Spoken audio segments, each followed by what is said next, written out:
also Dritan Dervishaj. Yes. As I said, from Antea Cement, subsidiary of Titan Cement Group. And question for you, Dritan, would be, what are you doing related to climate change, to combat climate change, and to decarbonize? What are kind of your company's strategies and actions there? Thank you, Igor, for that question. So, since the climate change is one of the society greatest challenges nowadays, that's why we have actively participate in the race to meet to the net zero emissions by setting targets and strategies in place. These targets are aligned with the EU Green Deal to achieve the climate neutrality by 2050, and with the United States SDGs by 2030. So, more specific, these targets are validated also by Science-Based Targets Initiative, and in annual basis, our performance versus those targets are validated by third parties, companies, and published in our integrated annual reports. More specific about the CO2 reduction and targets and how we can reduce the CO2 in our processes are the next steps. Is the increasing of alternative fuels and decreasing the fossil fuels, improving the energy efficiency in all the business units of the Titan Group, adopting innovative technologies and solutions. So, for those that are familiar with cement industry, the main scope is a substitution of the clinker within the existing standard by using fly ash or pozzolanic materials.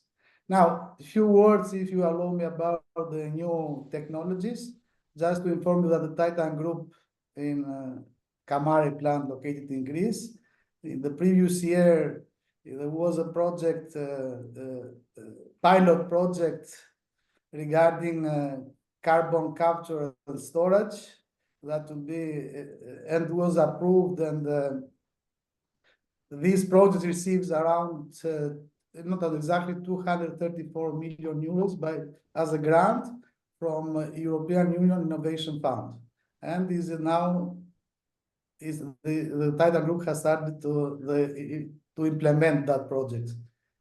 So,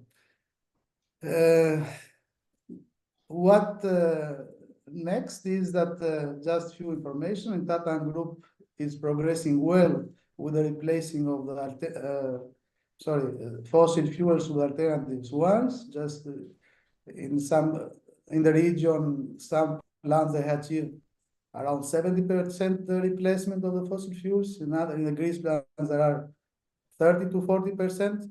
So in this aspect we are progressing well. Another strategy is to, as I mentioned before, to reduce the clinker in the content in cement ratio by adding some alternative raw materials such as fly ashes or pozzolanic material, natural materials. Also, if they have time, there are regarding the process improvements for old plants or for new plants, we are performing some called real-time optimization in order to improve the energy efficiency. So, in general, we are, as a group, the target is to reduce all the CO2 emissions for scope 1, scope 2, that is for the electricity, I mean, by improving the performance, and the scope 3 emissions, since we are decreasing the fossil fuels or alternatives, will be further decrease also the emissions in this scope. And the last is just in some units, also I mentioned in Albania, where the plants are implementing this installation of photovoltaic power stations by producing clean energy and reducing scope 2 emissions. The challenges in mostly Albania, your operating country, regarding the implementation of green future, maybe from the legislation side, and maybe how you can tackle them, or what the situation there is. Yes, as I mentioned before, in the cement industry, there are two ways to decrease the carbon emissions. The one is during the clinker production phase by replacing the fossil fuels with alternative fuels. And the second is to decrease the clinker content in cement by using alternative raw materials or pozzolanic materials. Now, regarding the few alternative fuels named RDF or SRF, we're not progressing well. I'm speaking now for Antea Cement as part of Dritan Group in Albania, because there are limited or inadequate sources of these alternative fuels in the country. And this due to the poor management waste systems in place in Albania. And the second, regarding that we call pozzolanic material or properties, or some such as natural or industrial fly ashes, for example. In Albania, this is good that the electric energy produced by renewable sources. There are no thermal plants by using coal, so there are no sources of fly ash in country.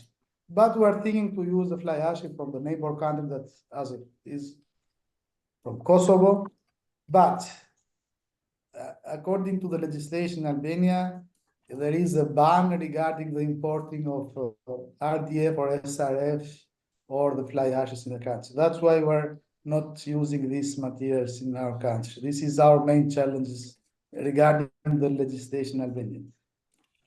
The good news is that lately the government is amending the law on the waste management, and they will, in the change that they will do, they will thinking to allow the import of the fly ashes or SRF, RDF for the cement industries. Yep. Yes, these are the main challenges that we have. From the other side, as a company, we have in our license, the environmental license and permit, the right to use the codes of alternative fuels or alternative raw materials.